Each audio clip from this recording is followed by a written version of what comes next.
dónde eligió la? Porque es estimulada por la... Sí, pero...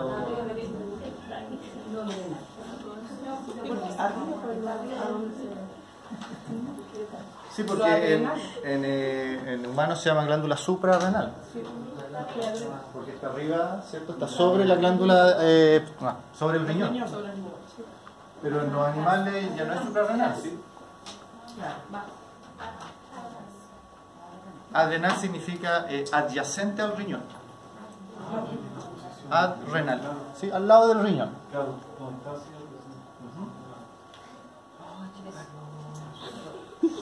La glándula adrenal, chicos, sí, la glándula adrenal está formada por una corteza y por una médula. Importante recordar esto porque en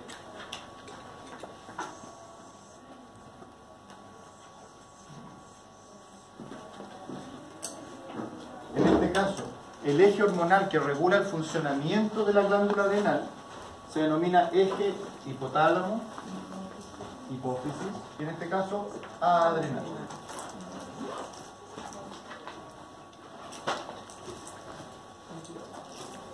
¿Por qué era importante entonces recordar que la adrenal tiene una médula y una corteza? Porque el eje hipotálamo hipófisis adrenal solo regula la producción de hormonas de la corteza adrenal. ¿Sí? De hecho, ¿cómo se llama la hormona que estimula a las glándulas adrenales? Que es la ACTH.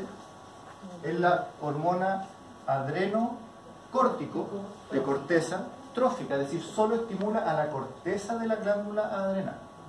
Por lo tanto, lo que nos vamos a enfocar ahora es a conversar cuáles son esas hormonas. ¿Cómo se llaman, de hecho, las hormonas que se producen en la corteza adrenal? Corticoides, ¿sí? Porque vienen de la corteza. Ahora, dentro de los corticoides tenemos principalmente un primer grupo que son los glucocorticoides.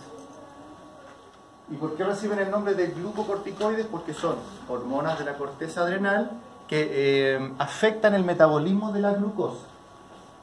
¿Sí? Y las principales hormonas, bueno, la principal hormona en el caso de los mamíferos es el cortisol, nuevamente de corteza. Y en las aves, y en las aves principalmente, la cortisol. Siempre referencia a la corteza. ¿Cómo funciona el eje? Solo para recordar, porque ya es bastante claro. Tenemos un factor liberador, que es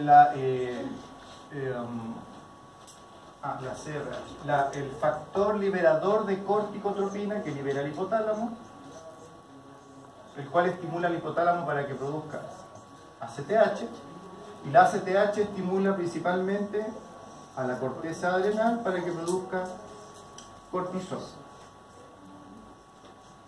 Siempre feedback positivo porque estimula la producción. Cuando los niveles de cortisol llegan a cierto nivel, feedback negativo, porque ya no necesito que sigan estimulando la glándula adrenal porque ya tengo suficientes niveles de cortisol, por lo tanto hay un feedback negativo tanto al hipotálamo como a la hipófisis. Significa que yo corto la producción del factor liberador y por lo tanto corto la producción de ACTH y por lo tanto se frena la producción de cortisol. ¿Cómo afectan los corticoides el metabolismo de la glucosa? Principalmente porque estimulan la gluconeogénesis, es decir, la transformación de proteínas y lípidos en glucosa. En otras palabras, los glucocorticoides tienen un efecto hiperglicemiante. La función de los glucocorticoides es siempre mantener niveles de glucosa en la sangre suficientes para que después venga otra hormona, que es la insulina, y la utilice en el metabolismo celular. ¿Okay? Un punto importante, y aquí nosotros tenemos harto que ver. Dice, los corticoides exógenos suprimen la secreción de ACTH. ¿A qué se refiere esta idea? Que si nosotros administramos corticoides, y por eso la administración de corticoides tiene que ser siempre muy monitoreada, muy controlada, el inicio de la administración debe ser gradual y el terminar la terapia debe ser gradual también, porque todos los corticoides que nosotros administramos para el hipotálamo y para la hipófisis no sabe diferenciar si son endógenos o exógenos. Por lo tanto, nuestros corticoides terapéuticos generan un feedback negativo sobre el hipotálamo y sobre la hipófisis. ¿Sí? ¿Cuál es el problema? Que si estos tratamientos se hacen de manera prolongada, puedo generar atrofia de las células productoras de glucocorticoides. Y eso, de hecho, hay una patología que ocurre en los típicos casos de las alergias, que en las alergias los corticoides se usan de manera indiscriminada. Al principio recetados tal vez por algún profesional, después ya para que voy al profesional si ya sé que con esto al perrito o al gato se le quita la alergia. Y por lo tanto, ¿qué es lo que generamos?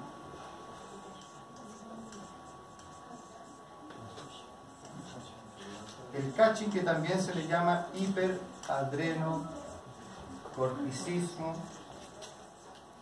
¿sí?, que se caracteriza por altos niveles de glucocorticoides en la sangre, que pueden ser, ¿cómo decirlo?, un problema endógeno, en que hay ocasiones que se forman neoplasias de la corteza adrenal que producen muchos corticoides, catching. En otras ocasiones porque hay neoplasias en la hipófisis que producen mucho ACTH y por lo tanto mucho estímulo a la corteza adrenal y por lo tanto mucho cortisol. Lo que caracteriza el catching es el aumento en el cortisol sanguíneo. Pero cuando nosotros administramos farmacológicamente un corticoide, estamos generando el mismo efecto. Altos niveles de corticoides en la sangre, porque para este eje no hay diferencia. El problema es que cuando pasa la alergia o pasa la temporada y quitamos los corticoides, muchas veces provocamos atrofia que obviamente es irreversible. Por lo tanto, quitamos el tratamiento, los niveles de cortisol se vienen al suelo, porque yo espero que este eje vuelva a echar a andar la máquina, pero aunque esto provoque suficientes hormonas que estimulen a la corteza adrenal, si las células se atrofiaron, no tengo a quien estimular. Por lo tanto, los niveles de cortisol se vienen al suelo y caemos en el cuadro totalmente contrario, que es el hipoadrenocorticismo. ¿Qué apellido recibe esta patología que la provocamos por el exceso de corticoides exógenos? Hiperadrenocorticismo iatrogénico. ¿Entendemos el concepto de iatrogénico? Que es cuando el daño es provocado por nuestra acción, ¿sí?, por una mala práctica.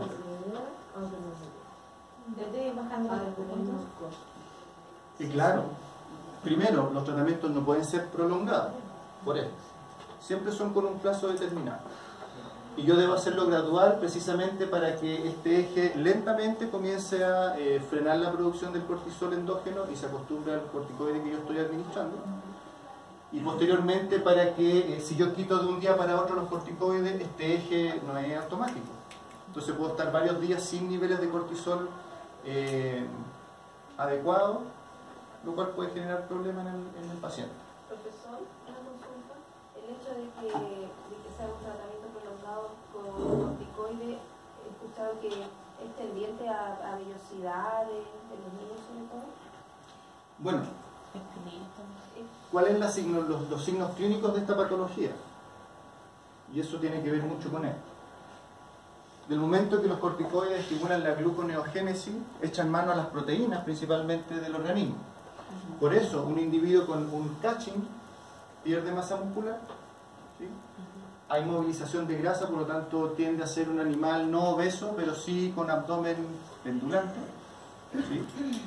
¿sí? La calidad del pelo inmediatamente se afecta, la piel se adelgaza, hay una alopecia, ¿sí?, que se cae, incluso es muy característica porque se cae de manera simétrica, es bilateral y simétrica. Y además tiene problemas de cicatrización, porque finalmente con las proteínas se genera el tejido de cicatrización, baja la inmunidad. ¿Por qué los corticoides bajan la inmunidad? Porque los anticuerpos, la inmunoglobulina son proteínas principalmente. ¿Esa consulta, el coaching tiene algún tropismo contra alguna raza o algo en específico? Porque yo he visto casos de coaching, pero son puros pacientes Sí, fíjate que en realidad se da más en razas pequeñas, pero no me atrevería a decir si hay una relación o una predisposición por raza. No me atrevo. No me atrevo. Lo podemos averiguar. Glucocorticoides, primer grupo de hormonas. Segundo grupo de hormonas que se producen en la glándula adrenal, pero que ya no están bajo el mando del eje hipotálamo, hipófisis adrenal, porque esto solo regula los glucocorticoides, son los mineralocorticoides. ¿Qué es lo que es un mineralocorticoide? Es una hormona de la corteza adrenal que regula el metabolismo de algunos electrolitos, de algunos minerales. Y la principal hormona, que ya la conocemos, es la aldosterona. ¿Sí? Y la aldosterona, su síntesis está estimulada por el sistema renina, angiotensina, aldosterona, que ya lo hemos conversado. ¿Sí?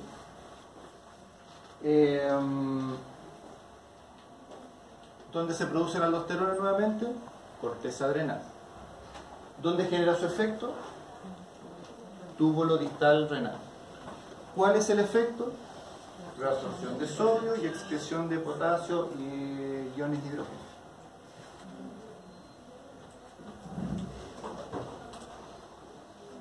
La corteza adrenal, un poco solo para como ordenar la idea, me voy a adelantar un poquito. Solo la corteza, aquí tenemos como un esquema más claro, en que se ve la médula y se ve la corteza con 3 capas diferentes. ¿Sí? ¿Y por qué solamente hago ese hincapié? Porque en el caso de los glucocorticoides, me devuelvo un poco, se producen en la zona fascicular, que es la más externa. Los mineralocorticoides, como la aldosterona, en la zona glomerular. Y en la zona reticular se secretan otros esteroides, como los andrógenos y los estrógenos. Es decir, eso es lo que explica por qué cuando un individuo es esterilizado o castrado, sus niveles de progesterona, estrógenos, testosterona no se vienen al suelo, porque la glándula adrenal sigue produciendo esta hormona, pero en concentraciones mucho más bajas. ¿Okay? Bueno, así solamente para nombrarlo, porque estos son temas súper extensos, porque hay varios tipos de hiperadrenocorticismo, hay varios tipos de hipoadrenocorticismo, Cushing o Addison, dependiendo del caso. Y las pruebas de laboratorio para diagnosticar estas patologías la sospecha parte cuando mido el cortisol sanguíneo y esto está sobre los valores normales. Eso inmediatamente me obliga a averiguar si estas patologías son, el problema está en la glándula adrenal, a lo mejor el problema está en la glándula hipófisis, ¿sí? Y eso se hace con la aplicación de otras pruebas más específicas que solamente están anotadas ahí como para tenerla, que es la prueba de estimulación con ACTH, es decir, nosotros inyectamos ACTH exógena, se vende en la farmacia, y vemos cómo se comporta el eje frente a este efecto. Pero no vamos a entrar en esos detalles. Sistema renina, angiotensina, aldosterona, que ya lo hemos visto antes. Y bueno, y por último la médula adrenal, porque todo lo que hemos hablado de la adrenal es solo la corteza, ahí están todos los corticoides. La médula adrenal, en términos funcionales, equivale a la neurona postganglionar simpática. ¿Qué significa? Que en la médula adrenal se sintetizan las catecolaminas, de las cuales la más conocida, la más famosa, es decir, derivan de la tirosina, pero es la adrenalina, la noradrenalina. ¿Sí? Aquí es donde se sintetizan las catecolaminas, en la médula adrenal. Y esto solamente muestra cómo la tirosina es un aminoácido, ¿sí? Cómo a partir de este aminoácido, con pequeñas variaciones, tenemos los distintos neurotransmisores que funcionan en el sistema nervioso.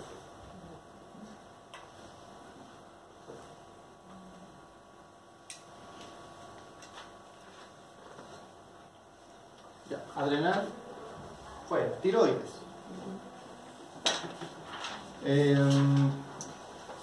nuevamente, el funcionamiento de la tiroides está regulada por el eje hipotálamo-hipófisis.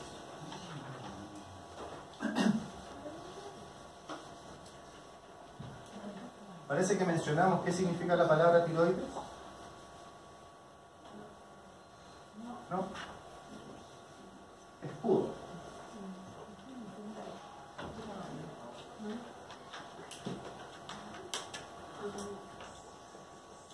Supongamos que eso es la tiroides. En este caso, primero, ¿cómo funciona el eje hipotálamo-hipófisis tiroide? Tenemos un factor liberador de tirotropina que se forma en el hipotálamo, el cual estimula a la hipófisis para que produzca la TSH, que es la hormona estimulante de la tiroides, la cual estimula exacto, a la glándula tiroides para que produzca la T3 y la T4, que T3 o la T4 primero es la tiroxina y la T3 es la triyodotironina. Cuando estas hormonas llegan a ciertos niveles, nuevamente generan un feedback negativo en que bloqueamos la producción de estas hormonas y por lo tanto ya el estímulo a la tiroides desaparece.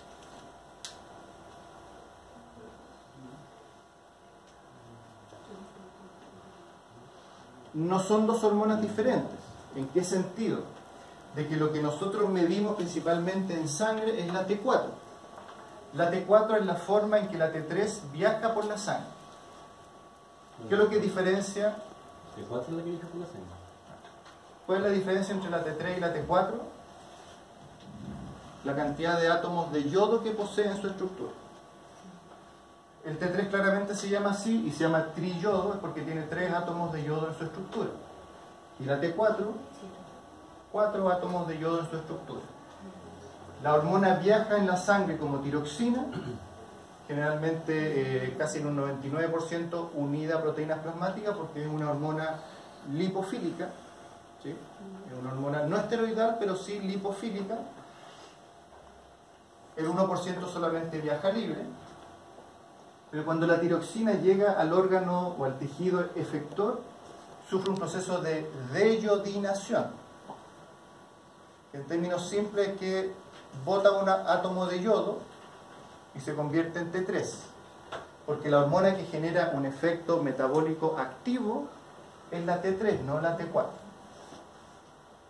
Pero claramente, como la T3 proviene de la transformación de la T4, que nosotros midamos T4 en sangre, va a reflejar de manera muy adecuada cuánta T3 va a empezar a actuar en los tejidos. ¿Sí? Se puede ir a mojar la cara, tomar agüita, ¿sí?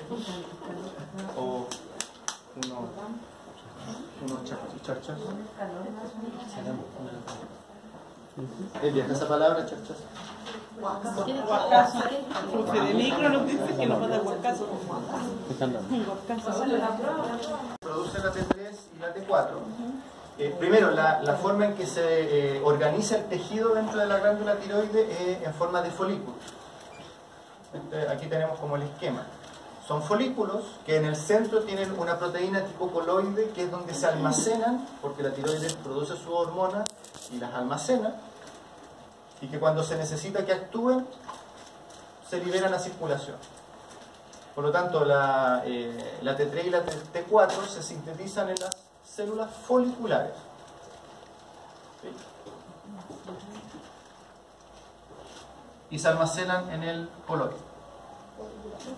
Sí. ¿Las posibles causas del hipotiroidismo? El hipotiroidismo se produce principalmente por destrucción del tejido tiroide. Dos principales causas.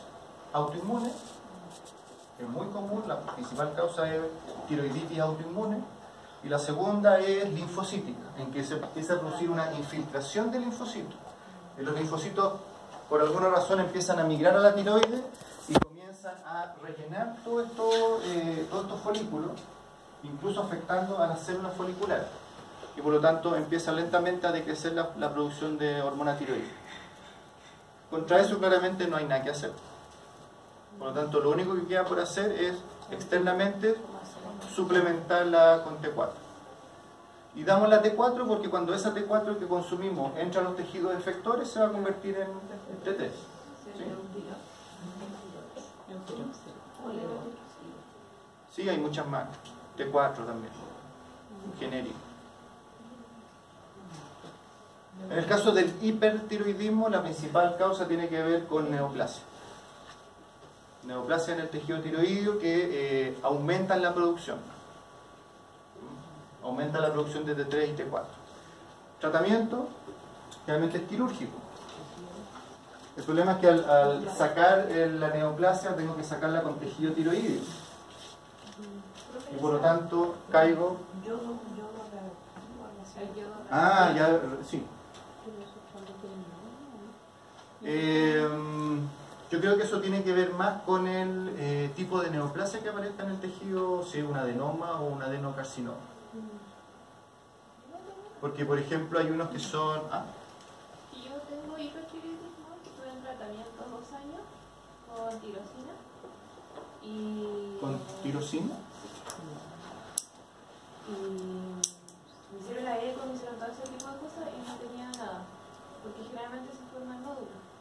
No tengo nada, me quitaron el tratamiento porque a diferencia del hipotiroidismo no es un tratamiento de por vida, sino que es por un tiempo determinado. Si yo no respondía al tratamiento me iban a hacer el yodo radioactivo, pero como respondí bien, pero me tengo que estar controlando cada cierto tiempo. Sí, eso me hizo recordar que otro tratamiento para el hipertiroidismo es la administración de fármacos que bloquean la utilización del yodo por parte de la tiroides. Por lo tanto, aunque tengo un hiperfuncionamiento de la glándula, no tiene yodo para sintetizar las hormonas T3 y T4.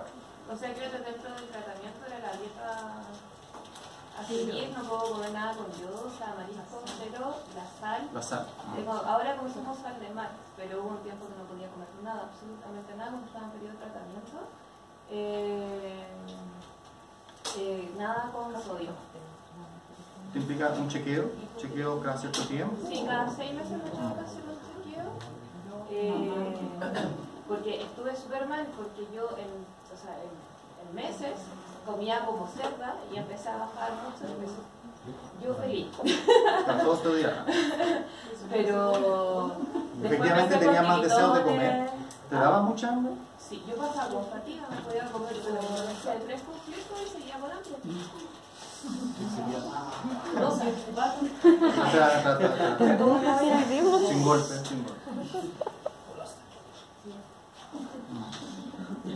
¿Y eso se reguló? ¿Sentiste inmediatamente que los síntomas se regularon con el...? O sea, con el tratamiento fue súper rápido. Lo que pasa es que yo cuando empecé el tratamiento, yo estaba pesando entre 49 y 50 kilos. Pese en el sentido de que los caninos son lejos, muy predisponentes al hipotiroidismo y los felinos al hipertiroidismo. Hoy yo vi un gatito con hipotiroidismo. El problema... Con hipo sí, pero no con hipo. Y era como chiquitito, se le cayeron los dientes, dijo que era una sintomatología la doctora, pero cabezón, y como corto. Mal hecho. No, pero dijo que era característico de los gatos que tenían hipotiroidismo. Sí, pero por ejemplo esa sintomatología me suena más a un hipopituitarismo. No sé, en que se forma poca hormona del crecimiento, poca hormona tiroidea, poca hormona... Profesor, Pero hay que entrar como más... y el tratamiento con los perros con hipotiroidismo, que donde yo vivo hay una rotaina que tiene hipotiroidismo y no sé qué niveles tiene, pero yo encontré que la dosis que le dan del tratamiento del Eutirox es súper alto, eso es así, vamos, porque también tengo hipotiroidismo, tomo 100 gramos, pero ella un rotaina tomo 400, no sé mucho, no está bien. O sea, la dosis, primero eso, comparar las dosis entre especies. Claro, es que sí. igual uno no se... Y la dosis aún así, dependiendo, primero parte con el peso, pero tú tienes que ir monitoreando cómo va la sintomatología, los principales, los signos como baja de peso. No está igual con eso, ¿sí? Entonces, en el caso del hipertiroidismo lo que mencionábamos es que generalmente como es de causas neoplásicas hay que extirparlo con glándula tiroide y por lo tanto caemos a un hipotiroidismo y hay que volver al mismo tratamiento. Profesor, ¿y a qué se debe la caída del pelo en el hipotiroidismo?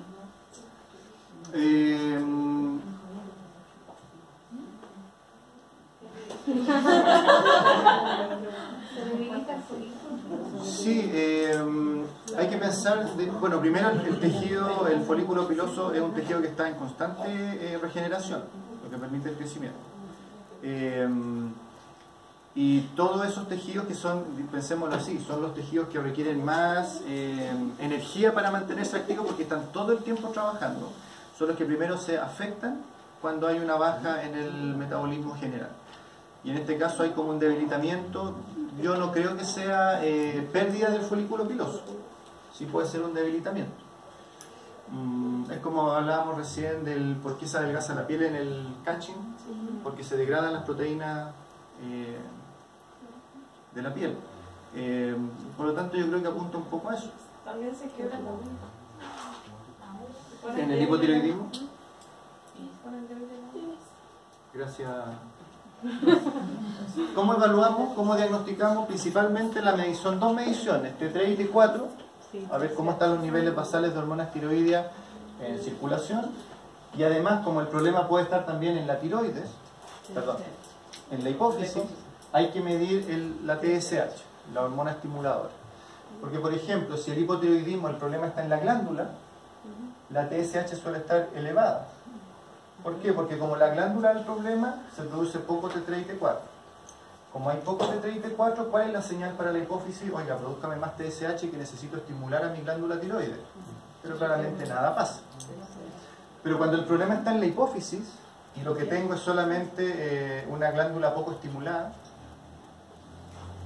yo me acordé de un chiste, perdón. Cuéntelo, va a despertar, profe.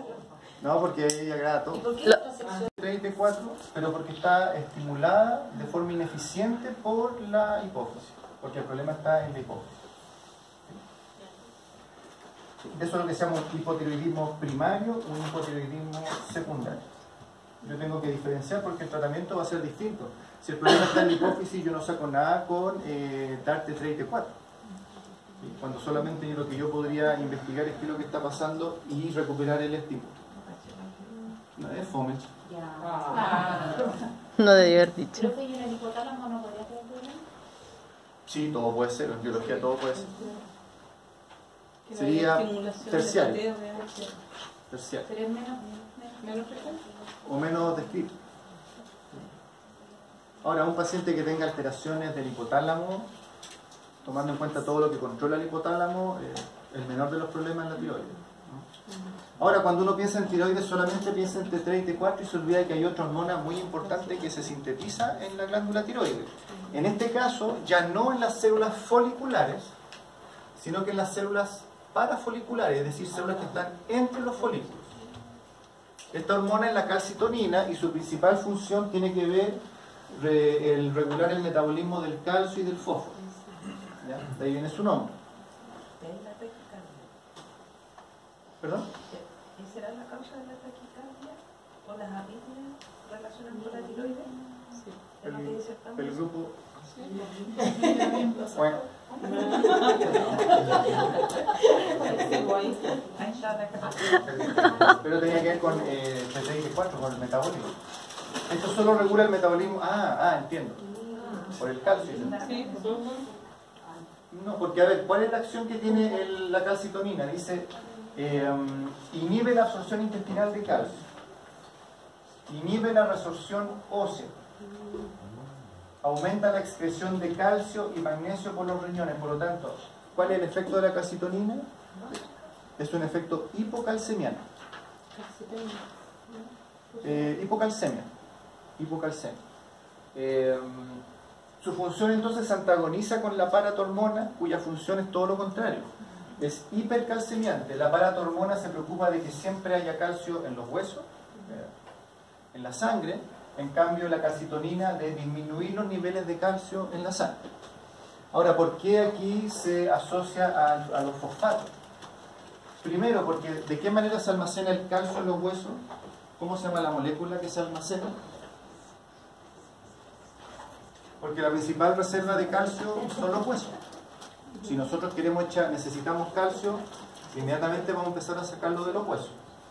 Pero resulta que no se almacena solo como calcio. Se almacena en una molécula que une el calcio con el fósforo, que es la hidroxiapatita. Es decir, cuando se degrada tejido óseo para liberar calcio, también se saca fósforo. Por eso, algo que se ve más como en nutrición, pero existe lo que se llama la relación calcio-fósforo. ¿No? Sí, sí lo había escuchado. ¿Sí? ¿Suena? Siempre existe una proporción entre estos dos minerales en la sangre que varía según especie, que va desde una proporción de 1:1, o en general siempre hay el doble de calcio que de fósforo en circulación. Por lo tanto, que pase con un mineral inmediatamente va a afectar lo que ocurra con el otro mineral. Por ejemplo, solo como un ejemplo, en la insuficiencia renal, uno de los principales signos es que el fósforo deja de filtrar y se empieza a acumular en la sangre. Se produce, por lo tanto, una hiperfosfatemia. ¿Ya? Tenemos nuestra proporción calcio-fósforo.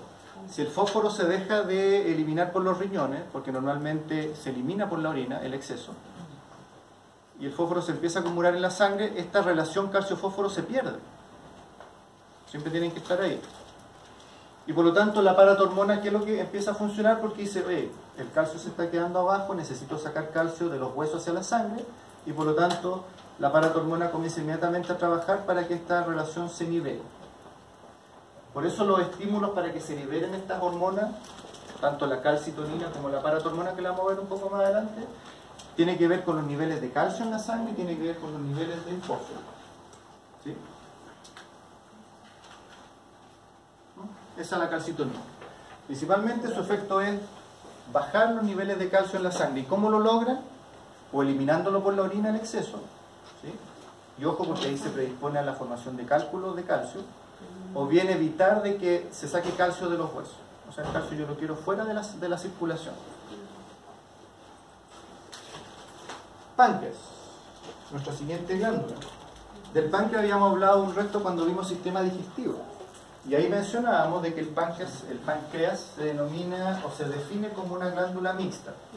Tiene una función exocrina, formación de enzimas digestivas, y por supuesto tiene una función endocrina, que es la producción de hormonas.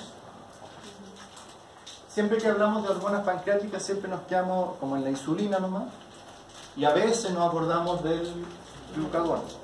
Es que no nos gusta como nombrarlo. Sin embargo, hay un par de hormonas más que no las conocemos mucho, que las vamos a ver ahora, que tienen otras funciones relacionadas al metabolismo de la glucosa. Esta es la forma en que se distribuye el tejido pancreático. Lo que podemos ver acá es que el páncreas endocrino está principalmente organizado en islotes, que son los islotes de Langerhans. Dentro de estos islotes tenemos distintos tipos celulares que van a producir los distintos tipos de hormonas. Lo que muestra este esquema es este mismo islote, y tratando de comparar los colores, claramente las células que producen insulina están al centro de los islotes siempre, ¿sí? Los que producen glucagón están más en la periferia, los dos claramente son como los más abundantes, luego seguido por las células D que forman somatostatina, y otras poquititas que son las células F que están acá distribuidas, que de ahí vamos a conversar qué es lo que hace cada uno. Aquí se entiende entonces por qué la insulina se llama insulina. Lo hemos comentado, ¿no? ¿Por qué la insulina se llama insulina? Les será de uno que le busca el significado de los nombres, ¿no? ¿Por qué se llama la insulina la insulina?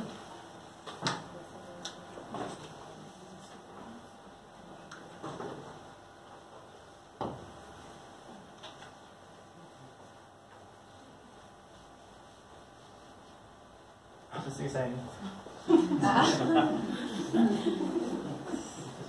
No, pero por ejemplo, Chile insular, ¿qué es lo que es? Claro, ínsula significa isla, porque es una hormona que se sintetiza en las islas o islotes de Langerhans. De ahí viene el nombre insulina. Es una hormona de la isla. Y siempre que hablamos de insulina, pensamos de que solo afecta a la glucosa. Pero la verdad que lo que podemos ver en esta tabla es que el efecto de la glucosa es no solo sobre los carbohidratos, también sobre los lípidos y también sobre las proteínas. Y ahí se ve claramente, por ejemplo, cuál es el efecto que tiene la insulina en el hígado, en el músculo y en el tejido adiposo. Es decir, podemos ver que claramente la insulina, por ejemplo, no vamos a aprendernos de memoria la tabla, pero sí estimula la liberación de tejido adiposo. ¿Sí? También tiene cierta acción de glucogenólisis, de gluconeogénesis, pero solo en el hígado. Es decir, tiene funciones amplias. Nosotros siempre nos vamos a quedar con lo más simple por ahora, que tiene que ver con que la insulina, su función es tomar la glucosa sanguínea e ingresarla a las células. ¿Sí? ¿Cómo evaluamos si algo está pasando con el funcionamiento del páncreas endocrino? Los exámenes bases son la medición de la glicemia, ¿sí? Y de la glucosa, lo que llamamos las tiras reactivas. Es muy importante evaluar ambos factores porque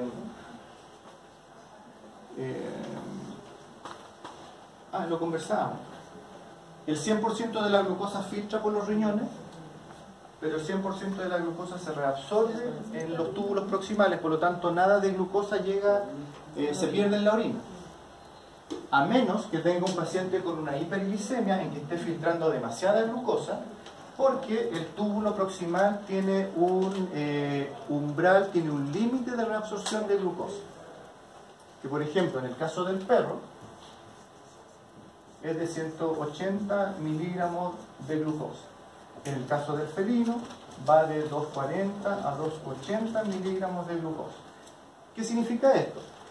Que si yo tengo un paciente cuya glicemia es de 120, lo cual es un poco alto para los niveles basales, en el perro nunca va a aparecer glucosa en la orina porque el perro puede, en sus túbulos proximales, reabsorber hasta 180 miligramos.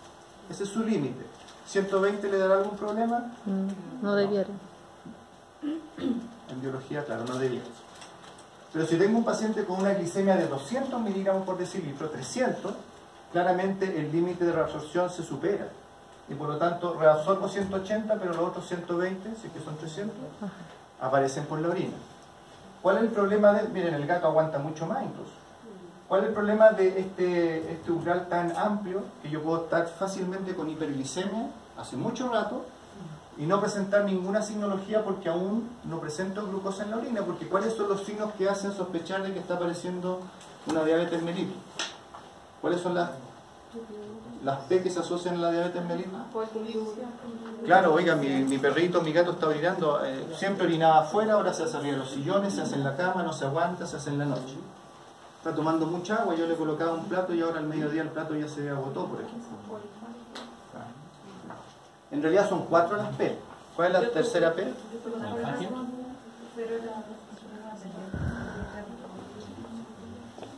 Insulino dependiente. Ahí lo vamos a ver en los tipos de diabetes. Claro, polifagia es la tercera P. Comen en exceso. ¿Por qué comen tanto si tiene tanta glucosa en la sangre? Porque le interesa a las células. Claro, porque para la célula la señal es que no hay glucosa. Por lo tanto, vamos comiendo para que ingrese glucosa al organismo. Y entramos en un círculo vicioso en que además el comer más y no utilizar esa glucosa hace que esa glucosa se convierta en tejido adiposo. Además, ¿qué pasa? ¿Cuáles hormonas se producían en el tejido adiposo? ¿Se acuerdan? En el control del apetito. ¿Cómo? ¿Qué hormonas se producen en el tejido adiposo? ¿Y regulaba el apetito? La leptina. La leptina. Y la leptina produce resistencia a la insulina, por lo tanto entramos en un círculo vicioso que mientras más tejido adiposo, más resistencia a la insulina, más ganas de comer, más tejido adiposo, más resistencia a la insulina. ¿Sí? Ok. ¿Qué otras pruebas más específicas me ayudan a evaluar cómo está el metabolismo de la glucosa? Pruebas de tolerancia. pueden ser pruebas de tolerancia a la glucosa, esas pruebas que se hacen en el embarazo, una curva, ¿sí? Un taco de glucosa, ¿sí? En ayuno más encima, y por lo tanto, ¿qué es lo que se espera? ¿Cuál es la curva normal? 30 minutos, 1 hora, 2 horas, por ejemplo. Cuando uno toma el taco de glucosa, inmediatamente vamos a producir una hiperglicemia, esta es la glicemia, postprandial. ¿Sí? Y metabólicamente, cuando la glicemia sobrepasa los 180 miligramos por decilitro, debiera gatillarse la liberación de insulina. Y por lo tanto, cuando llegamos a ese punto, como comienza a liberarse la insulina, se estabiliza la glicemia y comienza a bajar porque empieza a ingresar a las células. Lo normal es que a la hora yo ya haya vuelto a los niveles basales de glicemia. ¿Sí? La prueba generalmente dura 2 horas. ¿Sí? Por lo tanto, si esta curva comienza a prolongarse, ¿qué es lo que me está diciendo? Que a la glucosa le está costando entrar a las células. Algo está pasando con la insulina. ¿Por qué se hace en el embarazo? Por eso mi señora dice que ser mujer es karma. Porque como que todo le pasa a las mujeres. Hay que aguantar a los hombres, todo.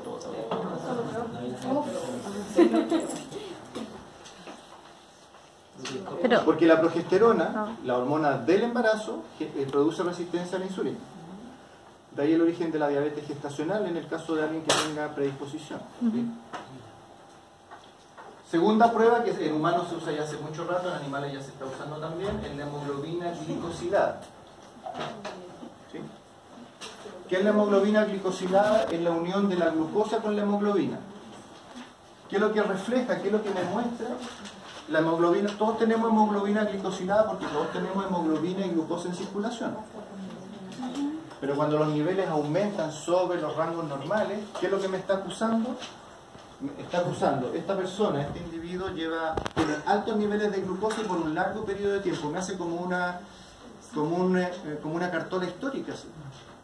Porque cuando ustedes solo miden glicemia, lo que le va a decir es cuánta glucosa tiene en sangre en el minuto que se tomó la muestra. ¿Qué pasó un día atrás? No tenemos idea. Tiene que ser un seguimiento mayor. Eso se usa mucho en caninos.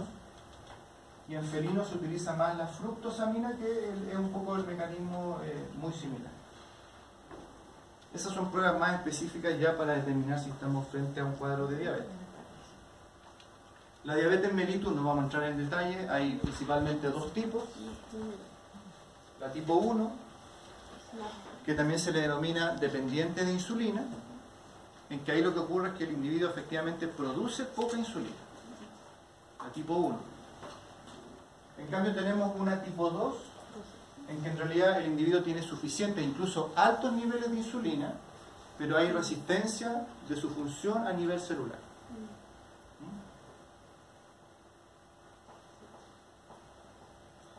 Por lo tanto, ahí el tratamiento no es administrar insulina, sino que manejar la dieta, dar drogas hipoglicemiantes, y el gran problema es que finalmente el páncreas se agota. Porque como la señal para las células que no hay glucosa, aumenta el apetito, pero aumenta los niveles de insulina, el páncreas empieza a trabajar forzado en la producción de insulina para tratar de que la glucosa ingrese y por lo tanto al final termino cayendo en una diabetes tipo 1, es decir, yo al final el páncreas se agota y yo necesito administrar insulina también. Esta es como la principal patología que lleva a un aumento de glucosa en la sangre. ¿Con los medicamentos, profesor? ¿metformina? Sí, metformina, Pero glibenclamida, esos son... ¿igual le va a dar diabetes a uno? No. ¿No? Es decir, un control. lo que pasa es que el gran tema de la diabetes hay 2 grandes problemas. Uno, diagnosticarlo, y segundo, cuidarse. Y Yo el revertí segundo, eso. el mayor de los problemas. Yo revertí eso. Llevo más de 5 años con todos mis niveles bien. Y sin nada, son me imagino buena alimentación, Ejercicio, dieta, que al final la diabetes cambio de es una hábito. patología de malos hábitos, ¿no? Cambios de hábito. De cambios de hábitos, y eso es lo que lo hace complicado, porque si fuera tan fácil como tomarse una ¿No? pastilla, ¿No? Lo revertí todo. Gracias, Sandra. Yo triunfo. Se puede. Se puede, ese es el tema, se puede. En cambio, el insulinoma, como su nombre lo indica, insulinoma literalmente, ¿qué significa? Tumor de insulina. ¿Sí? Pero en realidad es una neoplasia pancreática productora de insulina. ¿Qué ocurre en ese paciente? Si un paciente tiene mucha insulina en circulación, No, pues No. no, o sea, si tengo mucha insulina, va a acumular. Dice que lo va a acumular.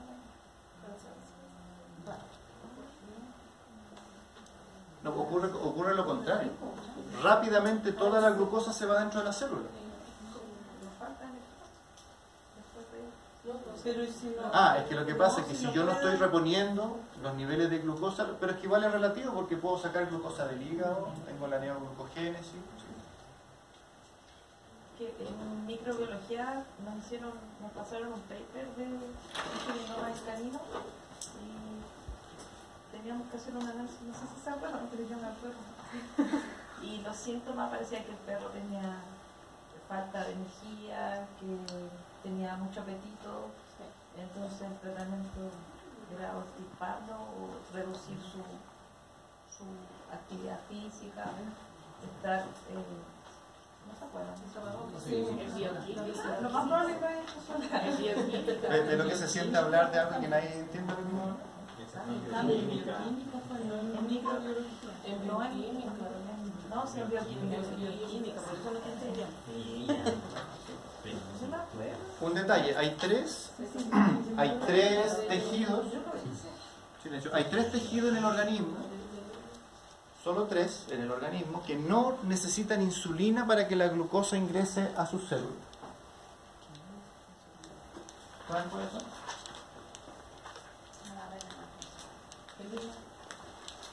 Algo hay. Las neuronas. Primero las neuronas. La neurona afortunadamente no depende de la insulina para que la glucosa ingrese, porque si no, en los individuos con diabetes sería un grave problema. Segundo, los eritrocitos. Los glóbulos rojos tampoco necesitan de insulina para utilizar la glucosa. Y tercero, los túbulos renales. ¿Ya? Y de esto saltan dos tareas. Esas tareas, nuestras tareas, que es averiguar, y por favor no lo googleen al tiro, ¿ya? ¿Qué es el coma diabético? ¿Y qué es el shock insulínico?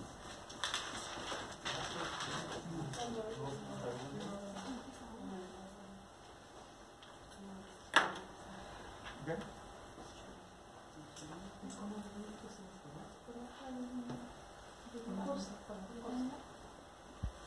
Como para terminar con la insulina, el metabolismo de los felinos, no porque sean felinos, sino que porque son carnívoros estrictos, varía en relación a otras especies. Es decir, por ejemplo, lo peor que ustedes pueden hacer con un felino es darle carbohidratos. ¿Sí? ¿Por qué? Porque no puede metabolizar. No tiene el aminoácido para metabolizar. Ya, algo así.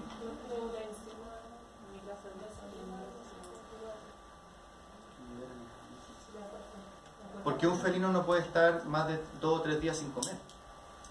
Que inmediatamente se empieza a desarrollar una lipidosis hepática, inmediatamente. Tiene que ver principalmente porque este gráfico que yo les dibujé acá, que ya lo borré, de la curva, en el felino no sirve. Porque así como acá dijimos que cuando la glicemia llegaba a cierto nivel se gatillaba la liberación de insulina, en los carnívoros, hablemos del felino, son los niveles de aminoácidos sanguíneos los que dan la señal para que se libere insulina. Lo cual deriva de una dieta estrictamente proteica. Es decir, usted podría meterle glucosa y la insulina no se va a liberar. Y por lo tanto esa glucosa va a tener que ir a dar a algún lado. Se va a metabolizar y va a ir a dar a algún lado que no corresponde. Y en este caso para el felino la señal del organismo es que no he comido nada. Bueno, con un Por lo tanto, yo la prueba de medición de glucosa ya no me sirve en el felino, lo que yo hago, la que más se utiliza es la medición de aminoácidos en circulación. Es decir, yo administro aminoácidos y con eso veo cómo funciona la insulina. Dar glucosa, insisto, en el felino no sirve. Otra cosa importante, la principal forma en que el felino obtiene glucosa no es a través de la dieta. Por eso no hay que darle carbohidratos, por lo tanto, sino que lo obtiene a través de la gluconeogénesis. Es decir, usted dele harta proteína a su gato, porque el organismo va a tomar esas proteínas, al final las convierte en glucosa igual. Si la célula se nutre principalmente de glucosa. Y finalmente dice la glicemia depende poco de la alimentación. Eso no, de todas maneras, no significa que siempre las pruebas de mediciones de glucosa deben hacerse en ayuno. Esa es la primera característica, porque la dieta claramente influye. El individuo que está nervioso aumenta la glicemia. El individuo que está asustado, que está estresado, aumenta la glicemia. Por lo tanto, la forma en que se mide, además que hay que utilizar un anticoagulante específico, que es el